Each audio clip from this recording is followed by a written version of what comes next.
네, 추미애 법무부 장관이 취임하면서부터 검찰의 고강도 개혁을 예고하고 나섰습니다. 윤석열 검찰총장과 기싸움에 들어간 것 같은데 임명장을 받을 때부터 상당했습니다. 보시고 가겠습니다.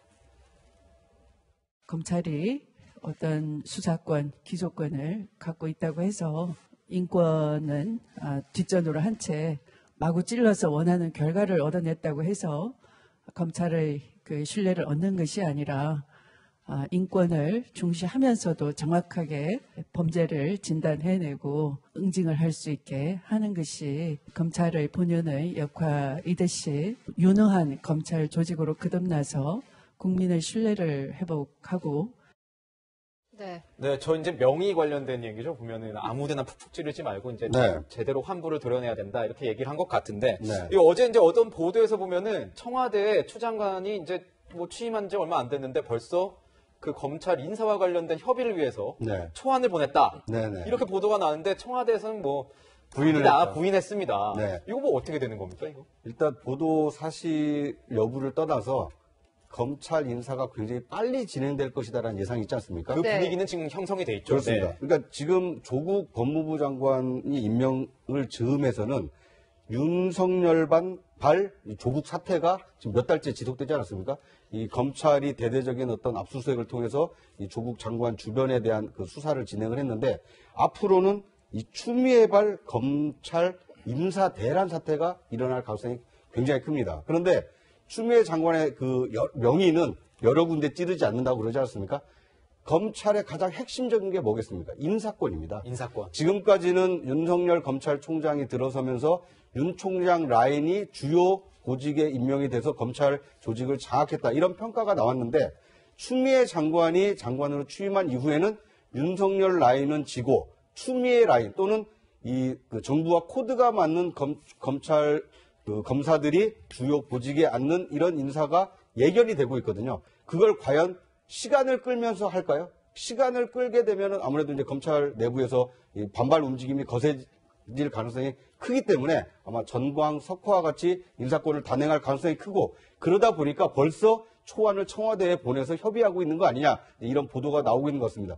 이번 주 안으로 아마 검찰 인사가 단행이 된다면 이 추미애발 검사 인사 대란이 가시권에 들어오는 거 아닌가 이렇게 볼 수 있을 것 같습니다. 네, 교수님께도 여쭤볼게요. 지금 또 얘기가 나오고 있는 게 청와대가 이미 이 검찰 간부 평판을 수집을 했고 또 법무부도 인사 작업에 착수했다 이런 이야기가 나오고 있는데 추미애 장관을 보니까 윤석열 총장과 뭐 의견은 뭐 당연히 나누겠지만 뭐 협의는 아니다. 그러니까 협의할 생각은 없다. 이런 뜻을 밝히고 있는 것 같거든요. 그러니까 임명 과정에서 아마 제청권은 장관이 있고 임명권은 대통령이 있다. 분명히 이걸 얘기했다는 건데 윤석열 총장이 거기에 개입할 영역이 그렇게 크지 않다는 것을 명확히 하고 있는 거죠. 그런데 이 인사라는 것이 뭐 무작위로 윤석열 측근들을 이제 제척해내는 또는 배제하는 뭐 이런 인사가 이루어질 거라고 저는 생각하지 않아요. 여기서 분명히 지금 추 장관이 얘기했던 기준들이 있습니다. 개혁성과 인권의 어떤 부분들을 강조를 여러 번 했거든요. 그러니까 지금 아무리 측근이라고 해도 이런 부분에서 굉장히 낮은 평가를 받는다. 좋지 않은 평가를 받는다 그러면 수사 중인 사람들도 이제 예컨대 인사의 대상이 될 수 있지만 그렇지 않다 그러면 무작위로 이렇게 인사를 단행할 것 같지는 않아요. 그래서 우리가 좀 지켜봐야 되겠지만 이런 논란들이 계속해서 하나의 정부의 부담이 될 수 있거든요. 그래서 아마 원칙 있는 인사를 진행할 거다 이렇게 생각합니다. 네, 추 장관이 이제 검찰 지휘 라인은 물론 이제 뭐 일선까지도 이렇게 뭐 윤 총장 라인을 배제할 거다 이런 얘기가 나오고 있습니다. 윤 총장은 뭐 요즘 분위기가 어떤지 좀 보고 가겠습니다. 사회 곳곳에 숨어 있는 불공정에 단호히 대응하는 것은 우리 헌법의 핵심 가치를 지켜내는 일입니다. 지금 진행 중인 사건의 수사나 공판 역시 자유민주주의와 시장경제 질서의 본질을 지켜내기 위해 국민이 검찰에 맡긴 책무를 완수해 나가는 과정입니다. 올해는 제21대 국회의원 선거가 치러지는 해입니다. 누구라도 돈과 권력으로 국민의 정치적 선택을 왜곡하는 반칙과 불법을 저지른다면 엄정히 수사하여 철저하게 대응한다는 자세가 필요합니다. 이 추 장관이 보면 이제 검찰 지휘 라인 그 중에서도 이 윤석열 총장의 양팔을 뭐 자를 수 있다. 그러면서 이제 거론이 되는 게 뭐 이원석 기조부장이라던가 아니면은 뭐 저 한동훈 반부패 부장, 이 검사장급 라인을 제외시킬 거다 이런 얘기도 나오는데 또 한편에서는 이런 얘기도 있더라고요. 윤석열 총장 자체가 워낙 대쪽 뭐 이런 걸로 유명하지 않습니까? 그리고 방금도 검찰에 맡긴 책무를 완수해 가겠다. 이렇게 의지도 밝혔는데 과연 이렇게 뭐 양팔을 뭐 잘라낸다고 해도 3살 돋아내서 다시 하는 거 아니냐 뭐 이런 얘기도 나오거든요. 일단은 그 주요 핵심 보직에 있는 그 윤석열 총장의 수족이라고 할 수 있는 사람들에 대해서는 저는 분명히 이번 인사에서 손을 볼 거라고 예상을 합니다. 그러나 지금 윤석열 총장이 앞에서 얘기했던 것처럼 그 본인이 이 뭐 권력과 돈, 그다음에 부패 이런 데에 대해서는 굉장히 의지가 강해요. 그리고 개인 윤석열이라기보다는 검찰 소속의 윤석열로서의 본인의 자부심 같은 게 굉장히 많거든요. 그래서 지금 3가지 큰 사건이 있었죠. 조국 일가를 중심으로 한 사건, 유재수 부시장을 통한 감찰 음마 사건, 그 다음에 울산과 관련한 사건 이렇게 있는데 그동안 윤석열 총장을 중심으로 해서 검찰이 수사의 마무리를 위해서 굉장히 빨리 달려왔고 대통령으로서는 이걸 견제하기 위해서는 유일한 수단인 법무부 장관 인사권을 확보하기 위해서 굉장히 또 추미애 장관을 빨리 달려왔어요. 그러니까 양 세력이 그러니까 소위 말하는 시간과의 싸움을 해왔는데 이제는 마무리된 한계에서 저는 그 대통령을 통해서 대통령이 법무부 장관을 통해서 굉장한 인사권을 행사하리라고 보여지고 그다음에 많은 수족들이 잘릴 거라고 예상이 됩니다. 그래서 그 지금까지 있었던 검찰 수사에 상당한 영향을 미치려 할 거다. 그러나 문제는 지금까지 수사가 어느 정도 진행됐느냐를 봐야 되거든요. 새로운 수사팀이 만약에 구성된다 하더라도 지금까지 수사 결과가 결코 그냥 흐지부지할 수 없는 상황이거나 아니면 이미 축적되어 있는 기록상 이거를 그냥 넘길 수 없는 상황까지 왔다면 이 수사는 계속될 거라고 보여지고요. 저는 예상한 것처럼 이렇게 수족을 자르고 압박이 간다고 해서 윤석열 총장이 뭐 사의를 포함한다거나 아니면 그만두거나 하는 극단의 선택까지는 안 가고 여전히 앞서 얘기했던 것처럼 돈과 권력으로부터 국민의 선택이 왜곡받는 그런 것들을 막기 위해서 내부에서 노력하지 않을까라고 예상을 합니다. 네, 차장님 방금 뭐 대변님께서 인사 칼날 이야기를 좀 해주시긴 했지만 검찰 내의 분위기도 좀 궁금하거든요. 우려의 목소리가 많다고요. 그렇습니다. 아무래도 이 윤석열 총장 체제가 들어선 이후에 수사를 통한 어떤 국민의 신뢰를 회복하는 검찰상 정립 이거에 대해서 이제 윤석열 총장 상당히 좀 달려왔는데 그런데 이제 그 범여권 지지층 사이에서는 오히려 조국 그 표적 수사라는 좀 논란이 좀 심했거든요. 그러다 보니까 이제 뭐 조국 수호다 또는 이제 검찰 개혁이다 이런 이제 대척점이 만들어졌는데 지금 끝난 것으로 보면 이제 공수처법이 지금 국회를 통과하지 않았습니까? 이제 검찰 개혁은 절차적으로 지금 진행이 되고 있는 거고 조국 장관에 대한 어떤 수사도 이 11건에 대한 혐의에 대한 어떤 불구속 기소로 어느 정도 일단락이 됐기 때문에 앞으로는 이 절차적 검찰 개혁과 또 검찰이 계속 그 수사해왔던 어떤 조국 전 장관에 대한 어떤 혐의에 대한 이런 논란은 이제 좀 일단락될 가능성이 좀 커 보이고요. 아무래도 추 장관이 선보이게 될 검찰 인사안에 대해서 과연 검찰 내부에서 그걸 이제 수용할 만한 거냐.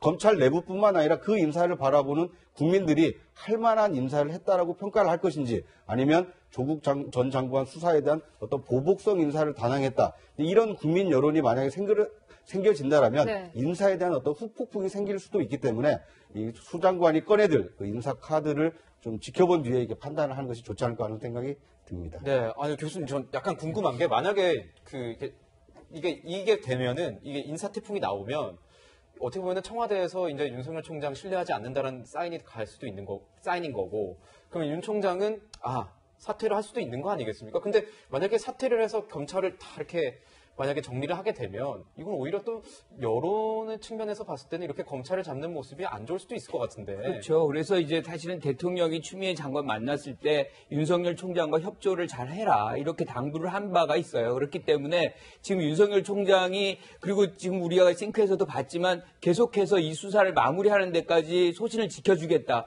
뭐 이렇게 몇 번이고 강조했던 부분이 있거든요. 그래서 무책임하게 지금 진행되고 있는 수사를 놔두고 스스로가 사퇴하는 그런 선택은 하지 않을 것이다. 그래서 실질적으로 본인이 얘기했던 국민을 위한 검찰 그런 방향으로 아마 노력을 할 것이고 지금 이 상황에서 우리가 돌이켜보면 사실 조국 전 장관과의 관계에서도 조국 전 장관이 문제가 없었다면 사실 윤석열 총장하고 관계도 나빠질 거라고 우리가 예상할 필요가 없거든요. 네. 그러니까 지금 이 상황에서도 추미애 장관과 관계가 나빠질 것이다라고 예단을 하는 것도 좀 무리가 있다. 그래서 우리가 좀 지켜봐야 되겠지만 저는 윤석열 총장은 자기 본연의 임무에 충실할 것이다 이렇게 생각합니다. 네. 청와대 선거 개입 의혹 관련 이야기도 좀 해봐야 할 것 같습니다. 대변인님 보니까 검찰이 어제 울산시청을 이제 압수수색을 했는데 10명 넘는 울산시청 공무원들이 비공개 문서를 송병기 부시장에게 넘겼다 이런 의혹이 지금 나왔거든요. 이거 뭐 매관매직 아닌가요? 일단 뭐 선거가 이루어지고 나면 선거에 도움을 준 사람들에 대한 선거 공신에 대한 자리 알아봐주는 거에 대해서는 논란이 많이 있습니다만 사실은 이 건의 중요한 핵심은 과연 현직에 있는 공무원들이 그런 일을 했느냐 안 했느냐 이런 거잖아요. 그리고 검찰 수사가 많이 진행이 됐음에도 불구하고 송병기 부시장에 대한 영장이 기각되는 바람에 좀 주춤하는 선을 보이고 있는데 저는 글쎄요 민주당 중앙당에서 송철호 시장에 대한 단수 공천, 그다음에 선거 공약을 만드는데 청와대까지 개입하면서 여러 도움을 줬다라는 의혹, 이런 것들이 확인이 되고 그 안에서 특히나 울산시 내에서 내부 공무원들이 내부 자료를 활용해서 송철호 시장의 선거 공약을 만드는데 도움을 줬다는 게 검찰 수사를 통해서 확인이 된다면 상당한 영향력을 미치는 파장을 미치는 그런 상황이 아닌가라는 생각이 들고요. 이 사건에 대한 수사 역시 아까 말씀드린 것처럼 지금 굉장히 빨리 달려온 추미애 장관의 임명의 수순이 시간과의 싸움에서 이런 것들의 결과를 어떻게 영향을 미치고자 했던 움직임 속에서 그렇게 빨리 달려왔던 거 아닌가라는 생각을 좀 해봅니다. 네. 이게 보면 또 이제 추미애 장관과 윤석열 총장의 이 밀당 얘기를 좀 여기서 이제 이 흐름에서 또 나오는데 보면은 이제 윤석열 총장이 바로 그 임명장 하는 날 바로 그냥 부르지 않았습니까? 그 추미애 당시 당 대표의 부실장을 불러서 이게 그 송 시장과 그러니까 송철호 시장과 청와대 인사와의 만남을 주선했다. 그러니까 어떻게 보면은 추미애 대표가 당시 대표가 여기에 연관되어 있는 게 아니냐 이걸 볼 수도 있는 것 같은데 교수님 보시기에는 이건 어떤 사인일까요? 이걸 어떻게 해석해야 되느냐? 예컨대 이 수순에서 이분을 비서실장 부실장이었거든요. 네. 비서실. 이 부분의 조사를 마무리해서 추미애 장관을 이 사안으로부터 자유롭게 하기 위한 조사였는지 아니면 실질적으로 지금 많은 사람들이 음모론에 의해서 이제 생각하는 것처럼 견제의 목적인지 뭐 우리가 이제 해석을 두 갈래로 할 수 있는 것 같은데요.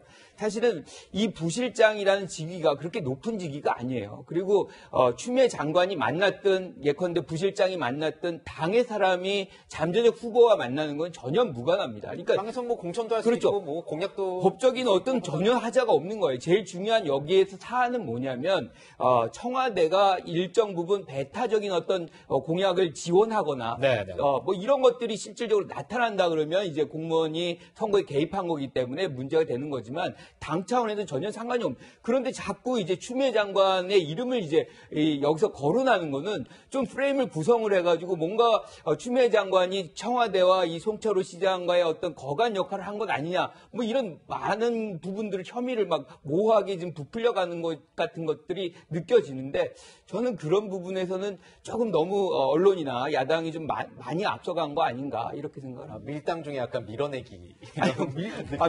밀어낸다기보다도 사실 근본적으로 당의 역할이라는 것은 자당의 후보를 무조건 당선시키는 것이기 때문에 많은 일들을 할 수밖에 없는 것이에요. 네, 차장님 그런데 지금 이 추미애 장관과 윤석열 총장 아직 만나지 않았잖아요. 그러니까 뭐 윤 총장은 임명 날에도 추미애 장관에게 전화를 걸었다고 축하한다고. 그러니까 이제 임명된 날이 2일인데 그날 이제 바로 이렇게 축하합니다라는 게 축하 전화를 이렇게 장관에게 했다는 겁니다. 어떻게 보면 이 법무행정의 수장과 이 검찰을 이끌고 있는 검찰총장이 뭐 당연히 이제 덕담을 주고받는 이렇게 축하 전화는 할 수 있다고 봅니다. 원래는 그렇게 많이들 하나요? 일반적으로는 이렇게 축하 전화도 하고요. 뭐 이렇게 방문을 하거나 이렇게 만남을 갖기도 합니다. 그러니까 지금은 워낙 이제 법무부와 검찰이 조국 전 장관을 거치면서 굉장히 이제 갈등 국면으로 우리가 인식을 하고 있지만 실제로는 이 법무 행정을 총괄하고 있는 것은 장관이고 이 수사를 총괄하고 있는 것은 총장이기 때문에 긴밀하게 좀 협조를 할 필요가 있거든요. 그렇게 본다라면 윤 총장은 당연히 총장으로서 장관에 대한 예우 차원으로 전화를 했고 추 장관은 이제 이렇게 얘기를 했다고 합니다. 뭐 곧 한번 만납시다. 만나서 이제 어떤 얘기를 할지 그것이 궁금하긴 한데 아마 이제 호흡을 잘 맞춰 나갈지 아니면 갈등을 좀 노정을 할지 뭐 그건 좀 지켜봐야 될 것 같습니다. 궁금한 게 이게 그 한 번 보시죠의 의미가 네. 그러니까 윤석열 총장이 전화를 했을 때 한 번만 만나달라 이렇게 약간 읍소를 하는 건지 뭔가 아니 전혀 저는 그렇지 않다고 봅니다. 네. 추 장관 스타일로 봤을 때는 의례적으로 이렇게 외교적인 언사로 축하 전화를 해오니까 아 감사합니다. 언제 한번 보시죠. 그냥 이렇게 한번 보시죠. 얘기를 한 거고 만나서 검찰 인사안을 협의하고 인사를 단행할지 아니면 의견을 보내라라고 통보한 다음에 인사안을 만들어서 전격적으로 인사안을 단행할지 이것에 따라서 윤 총장과 이 추 장관의 관계는 상당히 좀 앞으로 뭐 좋은 관계로 갈 수도 있지만 또 나빠질 가능성도 좀 있지 않나 하는 생각이 듭니다.